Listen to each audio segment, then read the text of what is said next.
Hello, Internet. This is Last Time On. This is the podcast where we pick a show none of us have seen, watch the pilot, roll some dice, skip some episodes, and try to figure out what the hell happened last time on. I'm Xhafer. I am Ben, and you are listening to the only podcast on the Internet where one of the hosts is currently not here because he has to pack to go to fight Galvatron. Behold, Galvatron. Close enough. I was going to say where he was going. I wasn't sure if that'd be rude or not. But yeah, Vic is heading out to Galveston for the weekend, so is packing. Which right is now our polite way of weekend. saying he's pooping. He's praying to the porcelain gods. He said, "Hey guys, I'm going to be pooping for the next 3 hours. You have to record without me."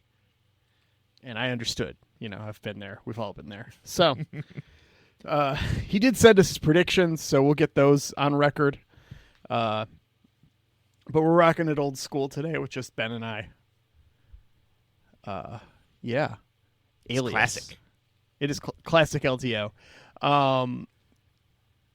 We've got season 2, episode 22 in front of us. This is our 4th episode of Alias.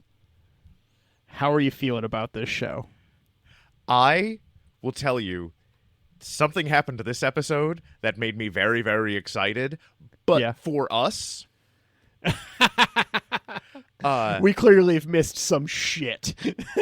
but also, I really want to know if when people were being cast for this show, did they know how far off the rails it was going to go? Like, when J.J. Abrams is talking to Carl Lumley, he's like, all right, we're making a spy show. He's like, I can do that. I can do spy show. Is he getting here to the end of season 2 just like being like, what the hell is all of this shit? There's a 400-year orchid. What's going on? What's a Rambaldi? Yeah. It's the worst fucking MacGuffin name. This episode shows just how clearly off the rails this show has gone. And we have 3 seasons, and I know it's going to get crazier, and I'm loving it. I don't know that I would like the show as much watching it in a normal format.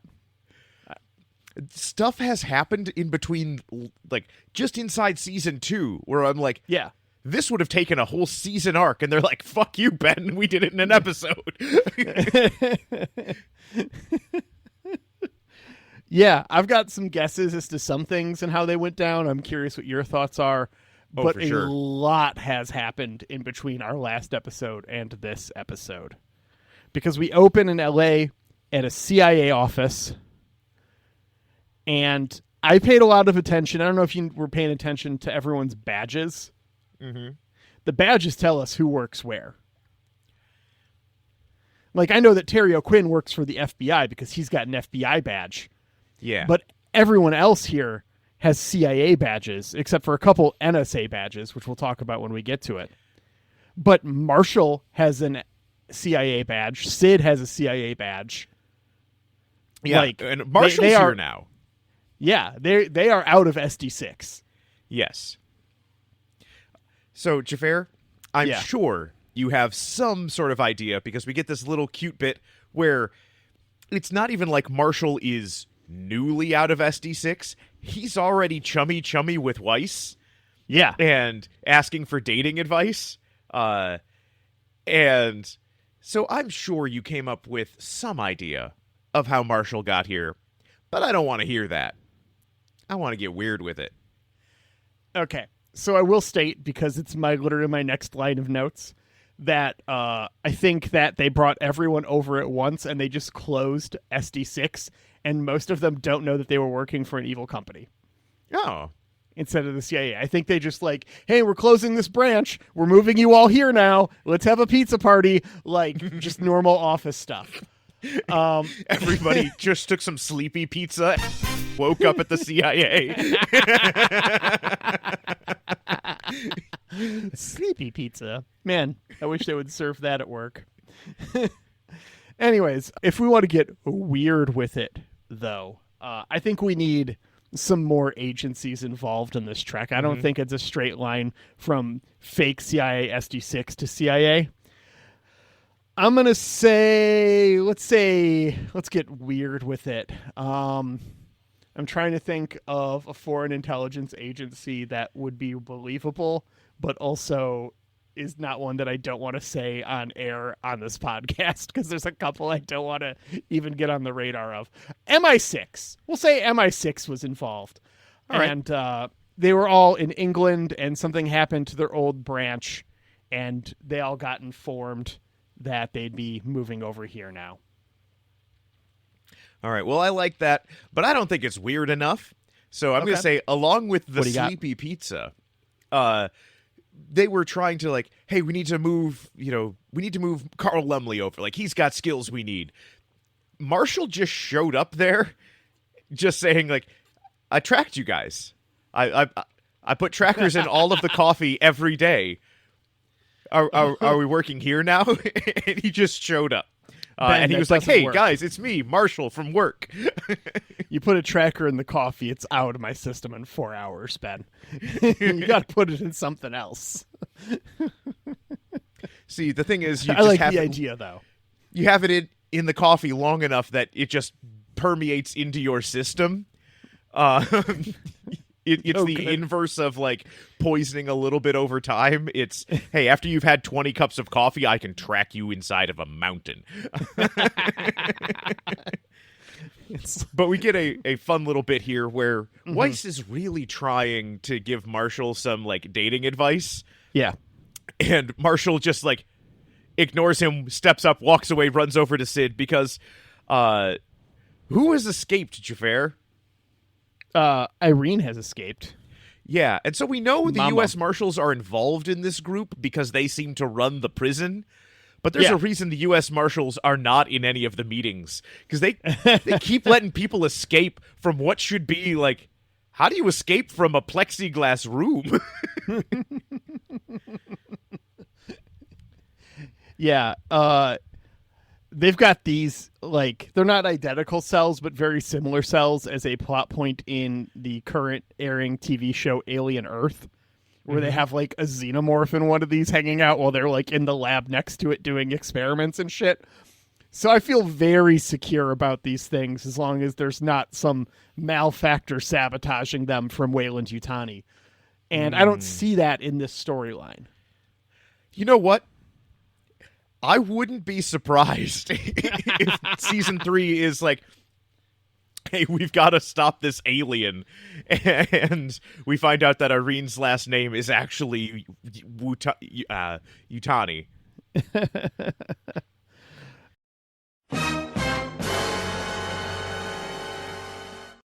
Let's see. Yeah. So after we have all this going down at the CIA/FBI/ Federal Marshal's office, I assume most of the branding on the walls is CIA. So I assume it's a CIA office. But we cut over to the FBI besties. is in charge. Well, Terry O'Quinn is in charge, and he is an FBI man, but that does not mean the FBI is in charge. He might just be the senior dude for whatever. He might be just like a liaison. My assumption to make is sure because they're they're not fucking also up. because they're doing stuff on U.S. soil. Technically, it has to be under FBI supervision because the CIA is totally, wink, not allowed to operate, wink, wink, on U.S. soil. Wink, wink, wink, wink. So, I see. Now, I was thinking it's because Terry O'Quinn knows they're all former SD6 and doesn't trust them. And so this is the FBI's way, because if someone were to investigate the CIA, it would be the FBI. And so I assumed he was there as more of a, like, babysitter to make sure that the SD6 people don't turn out to be SD6 people. Anyways, after this, we cut over to the besties in a hotel room hiding out. The CIA knows nothing. This is a quite the turn here. Bradley Cooper is beat up. We don't know what's going on. We get little bits and pieces. I'm curious, Ben, what's the over-under on ninjas being involved in Bradley Cooper's injuries? I'm gonna say 3-1. 3-1? I'd take those odds. Yeah. So that is a bet of $3 will get you $1. It's not outside of the realm of possibility. Like, it's not a bad horse racing bet, but it's also not like, if you had said, hey, what if it was, SWAT goons? I'd be like, oh, that pays out, that pays out a lot better, or a lot worse than ninjas. But we also get Will being like, I'm a murderer. I killed 2 guys. And when Francie's just like, hey, no, man, like, it's fine. I'm like, is Francie evil now? Francie is evil now. They're talking about totally. the double. Yeah, Francie is the double, whatever that is. We don't get a lot of details on it. And it resolves itself kind of quickly. I mean, at the very least, the nature of it, like, I don't know if the audience, has not known Francie was the double up until this point. If we were aware, hard to say. There's a couple ways you can play that. But Sid's mom hacks the planet and lets the CIA people know that Bradley Cooper is not the double. And she is about to stab Will when random cops come in and don't shoot immediately. Yeah. Yeah. 90s. Well, I guess early 2000s. Yeah. Almost immediately, they're like, oh, Will, it wasn't you. And I'm like, that was 30 seconds. I was expecting a lot more. This must have been going on for episodes. Yeah. Is the vibe I get. Sid goes to talk to Bradley Cooper in the jail cell, and there's no more secrets between them. It's all on the up and up, it seems now. Vaughn and Sid, after this, are hanging out at an ice rink after a practice. They do be a thing now. Yeah, they smoochy kiss. Vaughn leaves as Mom shows up. She needs Sid to handle some shit with Sloane. And Irene reveals here that her ruse was a ruse. It was all to get the Rambaldi artifacts from Sloane. But that, in fact, is a ruse, as she betrays Sloane at the behest of after his betrayal of the Alliance of 12. I sound confused, and this sounds like a mess, because this is a confusing mess. And I was just writing in my notes while she was explaining this. I was just like, Sydney, hit her with the hockey stick. Hit her with the hockey stick. And then Sydney does try to do that and immediately gets her ass handed to her. And her mom's like, and I'm really sorry about this, but punch to the face. But it seems like Sloane has now... So, Xhafer, I want to ask, do you think the Alliance of 12 has been destroyed, or is it still out there? I'm going to guess that it's like maybe an alliance of like 3 or 4 dudes now. Yeah, I think Sloane took a bunch of these guys out. Yeah. I'm going to guess that the ones that are left are consolidating their power, but will be around enough to be a plot point later. Yeah, and here we get Francie in all leather, so we know that she's evil, meeting with Sark, who was Sloane's number 2 guy, and we find out that Francie got face-offed. I picked the wrong roomie to be a spy. Sorry, Vic. Yep. But this is so funny, because this is exactly face-off. Like, hey, we had the technology to turn you into somebody else, but then the technology got blown up, so you're stuck. It's just... This is the plot of Face-Off. It's like looking in a mirror, only not. It's not plastic surgery or something in that one? Well, it is like crazy, intense plastic surgery, plus we change your DNA and everything. Oh, wow. But then Nicolas Cage blows up the place. Well, to be fair, Nicolas Cage as John Travolta. Because... So John Travolta's character wearing Nick Cage's face blows up the place. Other way around. Nick Cage's character wearing John Travolta's face. Okay. That movie. John Travolta and Nicolas Cage need more credit for that movie. It is an insane acting decision, like acting exercise. Do they act like the other dude really well? Yes. Okay. That's fun. That might be worth watching. That's the only reason you do that conceit as a plot, right? Like, is to let John Travolta and Nick Cage pretend to be each other for a couple hours. It's super fun. We find out that nobody tells the FBI nothing because the NSA lost all of their stuff. Did you catch NSA head, by the way? Jonathan Banks. Yes, I did. Jonathan Banks. That makes this show, like, canonically LTO.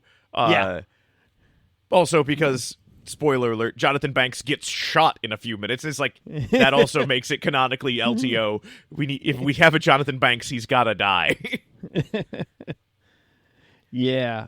So we see a couple more people here from the old SD6 days. They all have CIA badges on. Mm-hmm. So everyone here is CIA except for Jonathan Banks and Terry O'Quinn.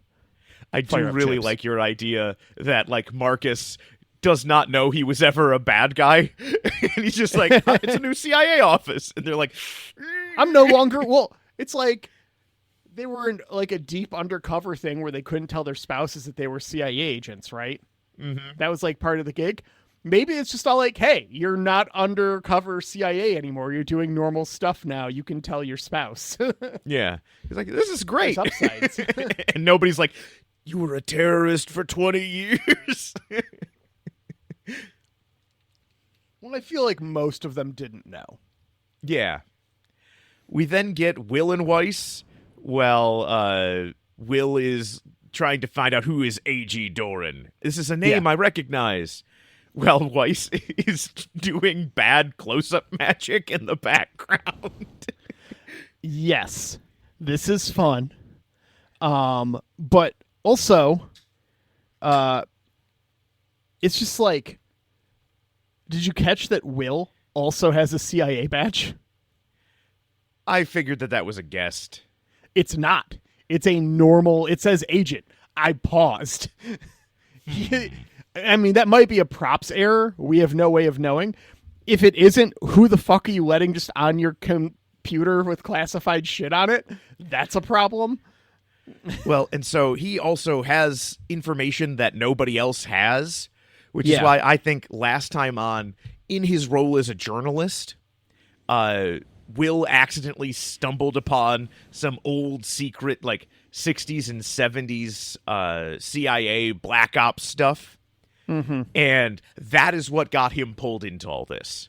He just set off every alarm bell for both SD6 and the CIA. And SD6 was, of course, just like, well, just kill him. And the CIA was like, I mean, you could probably kill him. But Sidley's like, no. Sidney, you know we're the CIA, right? And it's like, we do this other places. We get a little bit here afterwards where Marshall gets Felicity's roommate to go along when Jack starts sending people to Zurich. That's fun. Is this a reference to something? Felicity. Never seen show. The show J.J. Abrams did before this one. Oh. With Carrie Russell. That was her big breakout role. Greg Grunberg was also in that. Of course he was. This agent that Marshall is hitting on is Greg Grunberg's... I think they get married. I think they date for most of that show. I haven't seen Felicity, but I'm vaguely aware of it. That makes it very funny that Greg Grunberg is giving Marshall tips on how to woo her. Then that is a meta joke. That's why I bring it up. Yeah, it's layered. It's very funny.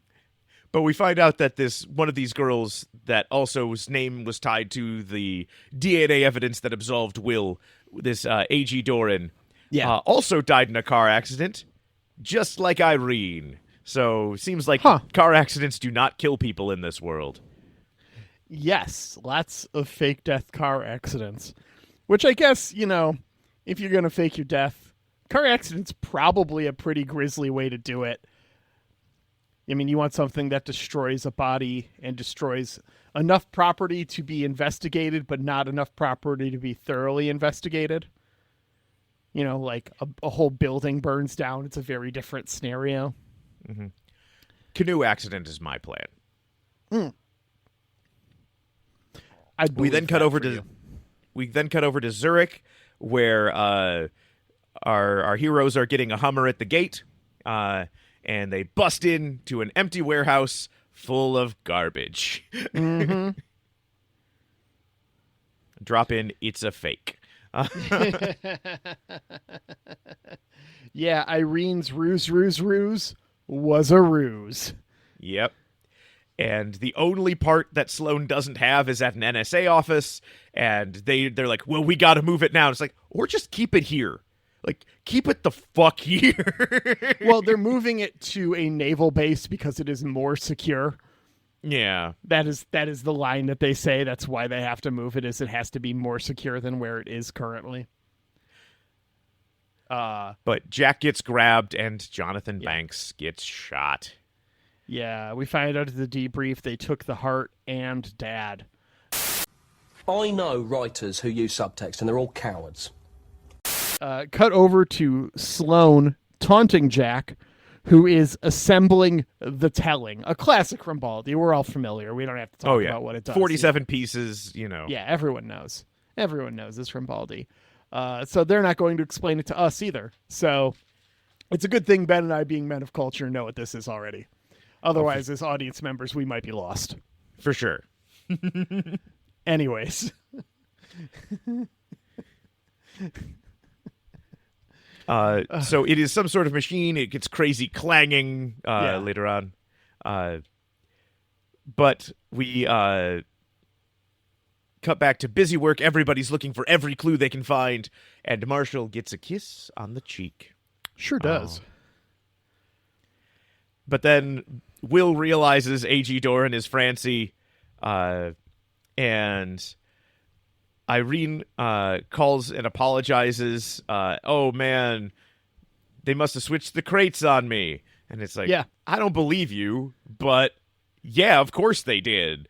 They're spies. Yes. Irene says her ruse wasn't a ruse, just a ruse. But is this a ruse? Yes. Yeah, I believe a ruse by any other name. Maybe we should move to like exponents or something. I don't know. We'll figure it out later. But we get a clip or a tip. Hey, there's a club in Stockholm, and this is where Sark, who is Sloane's number 2, who was macking on fake Francie, he's going to be in Stockholm for some reason at this club. And so Vaughn and Sid head out there to Xhafer. I am admittedly anti-club. Yeah. Clubs are not my thing. Never have been. Is this the worst club you have ever seen? No. Oh, God. It's bad. No, we had a worse club on this podcast. What was the show before the last one? Viper. Viper had a worse club than this. Viper did have much lower production values. I think it was the finale where where they had the Jack, Joe, the biker bar, Mike, yeah, Joe, Mike, Jack, or something. Yes, whatever combination we were at that point. That club that he was in was a worse. Joe, Mike, Tom, than Joe, this. Mike. Thank you. I'm starting to notice a pattern with my jokes on this show. He did the same joke about 3 times already.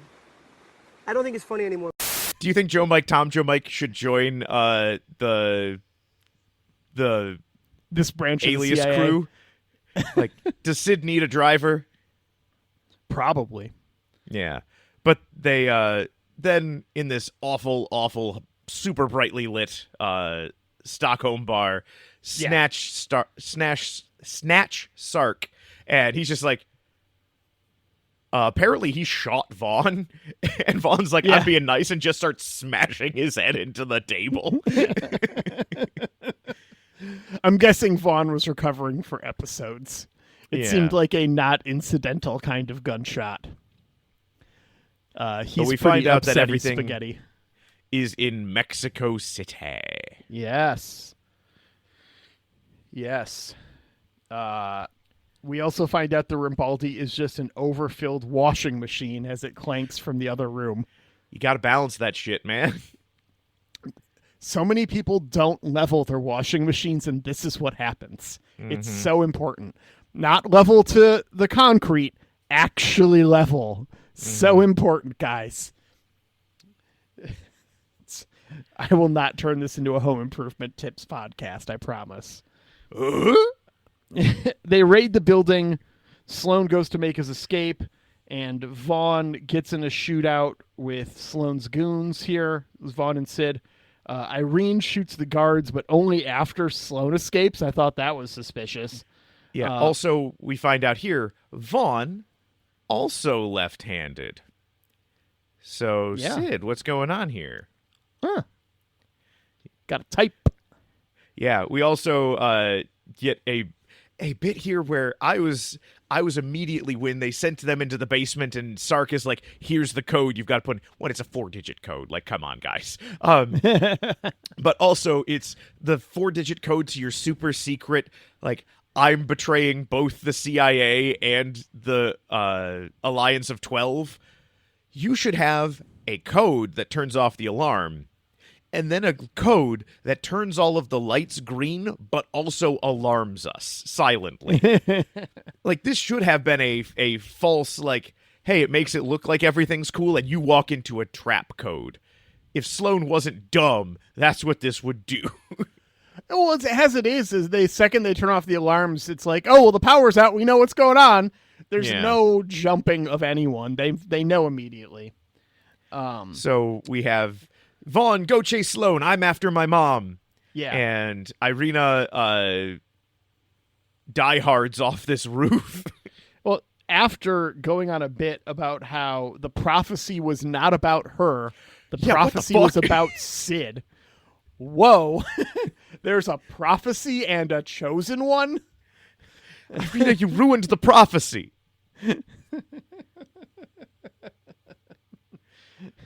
Sid is not granted the rank of master as her mom jumps off the building with a bungee, shoots some windows, and climbs in a middle level. With a grappling hook, which, again, I want a grappling hook. Ugh. But it seems like a great way to break your back. Oh, 100%. Yep. Let's see here. Oh, yeah, jumping off the building was a ruse. That's in my notes. Okay. I did have a thought here. When she jumps through the window, they're like, for some reason, in a jam-packed episode, they take the time to be like, any agent who's free, go after Irina. And Weiss is the only one who's like, I can do this. Right after earlier in this episode talking about how he got shot and how it had taken him like months to recover. And I'm just like, oh no, Weiss is getting shot again. We don't even get that though. It's just we just cut to the condo. Yeah. It's just over. We go to the besties condo here where Bradley Cooper finds the drugs and finally puts it all together that Francie is the double. As Francie finds the rest of the evidence that Will has, he gets stabbed for his trouble. Sid gets home just in time to find Francie has almost cleaned up, or already cleaned up the kitchen. Yes. And so they're just sitting eating ice cream as she listens to her voicemail. She plays it cool here, but not cool enough. Fight breaks out in the condo. This is fun. And Victor, just so you know, the count is 14. So 14 spin kicks. They wharf every piece of glass in this place. Mr. Wolf, do you know Gilbert and Sullivan? No, sir. I have not had a chance to meet all the new crew members since I have been back. For sure. there's so many kicks, and these hallways are tight. So there's some that aren't even full spin kicks. Nope. And I they're only just counted making if it there work. was full spin. Yeah. There's a full, like, backflip kick in here, too, at one point. And some kip-ups. Yeah. It's crazy. They fight for a while until Sid just shoots the shit out of Francie. Yes. Just goes crazy. Just puts 3 in her. Also, mid-fight scene, we find dead Will in a bathtub. Yeah, Will's not looking good. Will's looking like his kidneys are on ice and off camera. It's bad news for him. Sid passes out after this. And my notes say, "Girl, you need to call an ambulance," as she wakes up in an alley. But as we kind of get in focus here, we realize she's in different clothes, she's healed from the fight, and she's in Hong Kong. Blue screen Hong Kong. Yes. She calls Terry O'Quinn, who gets her to go to a safe house. She's got scars and no idea what's going on, and she's made to wait for, I'm guessing, hours until Vaughn walks in. Vaughn tells us that Will is alive. Mm-hmm. And then when he's doing this, we notice that Vaughn has a wedding ring. Did you notice before she mentioned it? Yeah. I did as well, yeah. Yeah. Well, they did a really, like, poignant shot with it to make sure that you saw it. And we got a time jump, 2 years. Now, I knew this was coming. Oh. I think I actually said this on an episode of Who Are You? When we had the Battlestar time jump. Mm-hmm. That was like the second biggest time jump in TV history at the time, the first being Alias. Oh, okay. And they did it a couple years beforehand. Alias is famous for this time jump. Okay. I know nothing about it besides that it had a time jump, and I very poignantly did not make any time jump based predictions because I knew it happened, out of fairness. And I think I'm pretty sure I called it. I don't know if it made the edit, but I'm pretty sure in that conversation I had with Laura when recording that episode, I had mentioned Alias had a time jump in there as well. Gotcha. It's possible. I did not remember it. I didn't notice, like, hey, this is the one show Xhafer hasn't guessed about a time jump. Yeah, I appreciate you having the honor, sir. Of course. I'd never seen the show, but I did famously know, or I knew it was famous rather for a time jump. So no time jump predictions from me, even though I make one every other show we fucking do because I love a time jump. So one thing I want to bring up, though, yeah. We get 2 back-to-back fights here. Our first is Will and Francie, and before Will gets stabbed, Xhafer, what did Francie try to kill Will with? Well, Will had the knife. What did Francie have? I don't remember. Came up behind him with a garrote. And okay. in the same vein of fake Hollywood schizophrenia, this was a fake Hollywood garrote, because a garrote isn't something you use to strangle someone. It takes your goddamn head off. It's very sharp wire. It's piano wire. It's thin enough. You put enough pressure on it. At the very least, it is cutting your vocal cords, your all of the meat, all of your arteries and everything. It takes your head off. Yeah, it's violent. Yes. Yeah. And so for Will to just be like, I'm just like, no, man, your head's already at your ankles. Yeah, you cut your fingers off trying to do this with a garrote. Yeah. Well, that's the episode, Ben. Yeah, and that's the end of season 2. The end of season 2. How you feeling about Alias? I'm not gonna lie, Xhafer. Yeah, I'm confused as hell. I thought I was getting a 2000s spy movie or spy show with some spin kicks. I assumed I'd get some intrigue. Of course, I knew there'd be some KGB guys. should have picked it Dark was a Angel. spy. Yeah. What? Dark Angel should have picked. Yeah. You've seen that, though. Yeah, but it's been forever. I don't know if it's got enough episodes. It only ran for 2 seasons. I'd have to check. I mean, we did Briscoe. We can do Yeah. whatever we want. I would You have just to adjust the divide your formula. algorithm in half. Yeah, that's how math works. Just divide it in half. You just begin. You do the math. You solve one problem, then you solve the next one. Whatever dice it says, you just make them half as big. Yeah. Uh, Yeah. Just roll some but no, I- D3s. Fuck it. I should have known better. It's J.J. goddamn Abrams. Yup. You mean the guy who did Cloverfield might not like explaining plot points? And I was fine with not explaining stuff. I just figured it would be spy shit and Yeah. not magic shit. If you would have told me before Even I his picked Star this, Trek movie is fucking magic shit. yeah, if you would have told me before this that there was a prophecy, I would have said maybe I'm picking something else. But now that I know there's a prophecy, I am real interested to see how the rest of our experiment with this goddamn show goes. Yeah. Maybe we should have done Remington Steele or something. Oh, Remington Steele would be super fun. Yeah. I also We'll have see. Moonlighting on the list. Yeah. I do want to say, Oh, go ahead. Xhafer, Yes, man. I'm a gambling man. Okay. How would you like to gamble 2 of our points? So whatever we have at the end of the series, 2 of our points go from one of us to the other. I'm giving you the over/under. That's all you're picking. Do we get another episode with 14 or more spin kicks? If you say yes, and we get that, you get 2 of my points. If you say yes and we don't, I get 2 of yours, and vice versa. Okay. 14 or more. So 14 is the number. We're tying AC. We're not beating. Meet or beat. 14 spin kicks. That's got to happen. Wait. Just Sid? In the fight. Okay, So regardless it can of be who's Sid spin-kicking? versus the other person. Okay. Yeah, that will happen. And of course, this is in a fight or in an episode? In a single fight. In a single fight.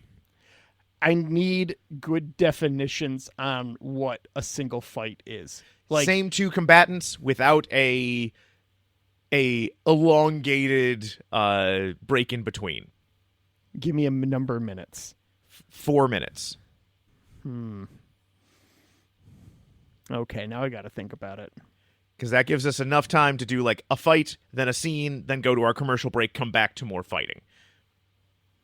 Okay. Yeah, because if they cut away to other people, that doesn't count. If they're still fighting. No, but they have to have like 4 minutes of us on screen. Okay. Without fighting. Mm-hmm. Okay. Because, like, if a fight were to hypothetically last an entire episode, but we only went to it every 15 minutes, but it's still the same fight. Yeah. Okay.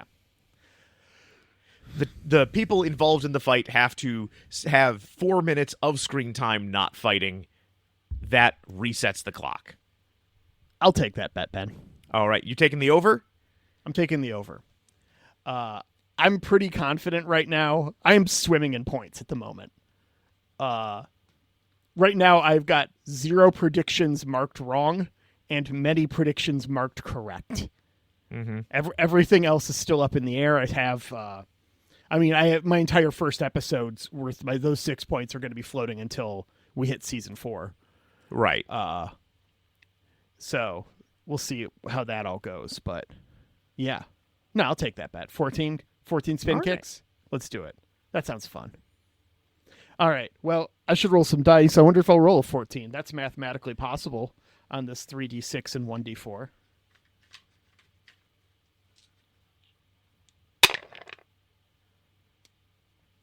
That is a 10. All right. Skipping 10 episodes brings us to season 3, episode 11. Full disclosure.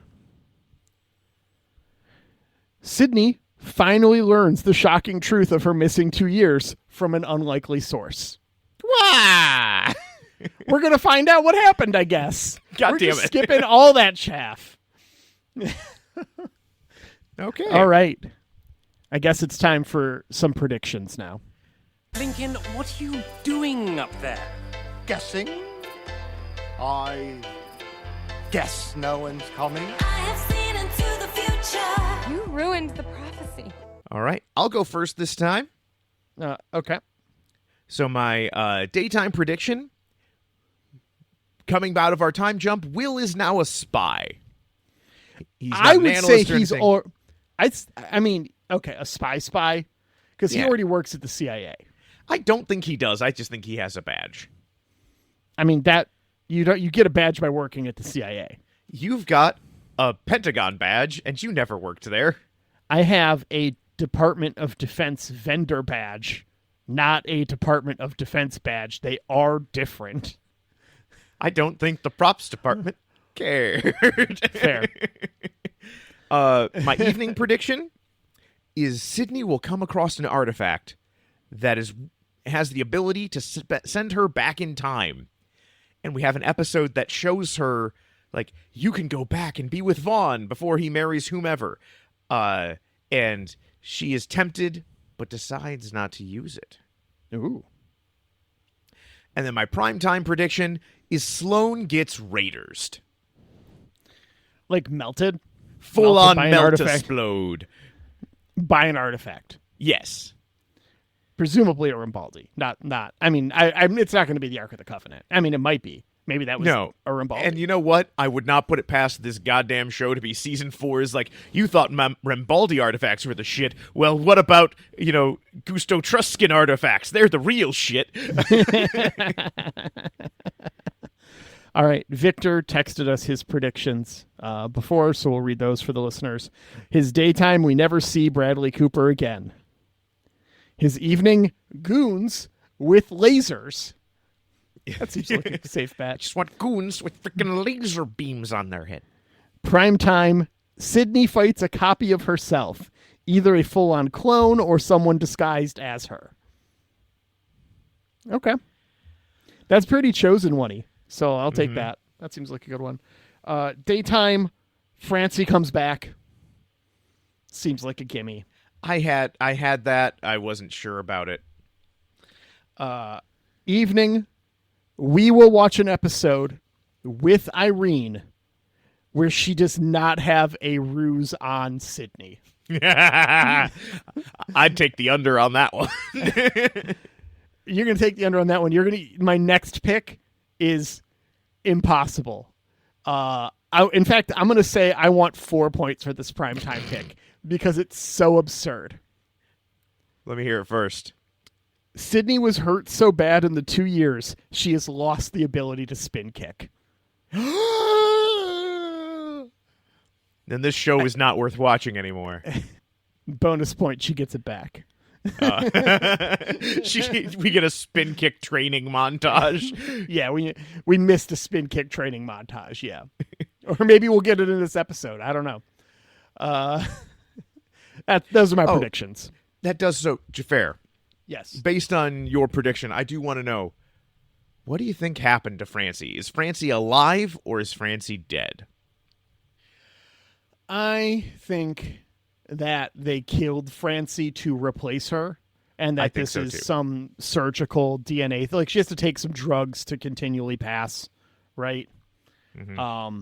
To be shape changed or whatever the hell's going on. And I think the expectation was that they killed Francie in order to stop her from showing up as Francie when they put their spy in place. But I do think that we will see actual Francie, not clone Francie. Okay. I did like, assuming in my head, assuming real Francie exists, because fuck if we know. I did imagine, like, oh, okay, we absolutely got, like, 2 gunshots ring out and Francie falls over dead in a parking garage. And we're like, oh my God, who killed Francie? Why would anybody kill Francie? And then Francie steps out from behind a box van. And we're like, what the fuck? And then credits. Yeah. Like, I was like, that is, I'm sure, what happened last time on. For sure. That makes sense to me. All right. Well, that's the episode. Yeah. That's our episode. So we just have a couple thank yous left to say. Like, hey, right. It's Play the Game Day. It is Play the Game Day. when you're listening to this, their album will have been out for several days. But as we're recording it, it dropped today. Did you get a chance to listen to it yet? I have. What'd you think? I am enjoying it. I will say, it seems a lot happier than than Bright Blues. Bright Blues had some songs that kind of had a Sublime feel, where it's like, hey, this is peppy but sad. And I don't know why I resonate to that kind of music. So I've been enjoying it. I'm going to need to get through the album a couple of times, but I'm excited to do that. I've enjoyed everything. Also found out, because of a track on that album, oh, dang it, I'm blanking on the name, Affogato. Found out what an affogato is, which is espresso served over ice cream. Mm-hmm. Now that we have an espresso maker, I'm just like, ooh. You know, I haven't made one for myself either, despite also having the same espresso machine. And I've got some nice vanilla bean espresso or ice cream hanging out. Yeah. That might be my tomorrow morning. Yeah. Scoop. Okay. I think that sounds good. Thank you, Ripe, for giving me the beatus. And for letting us use Goon Squad as our theme song. We appreciate the hell out of it. Go listen to Play the Game.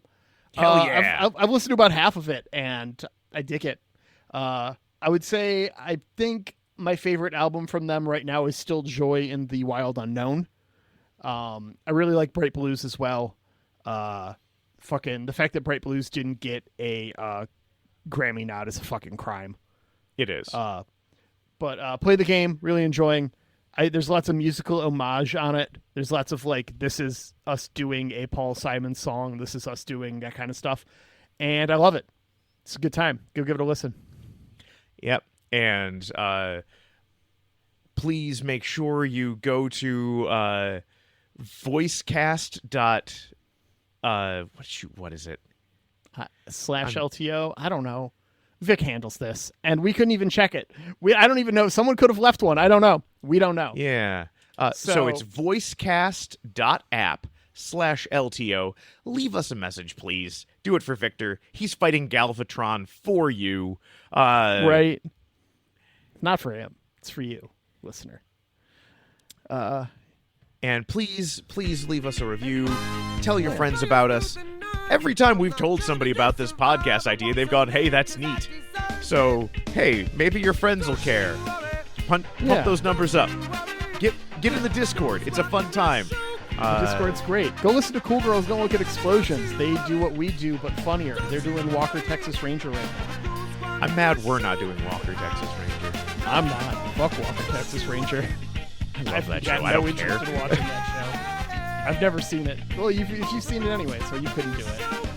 I have not seen it. I have not seen it. I'm aware of it. There is. Walker is the kind of show where there is no through line. There is no continuity. Wouldn't know. But what I do know is that we'll see you next week. That's the wrong tagline. And we'll see you next time on Last Time On. All the good stuff that I show you.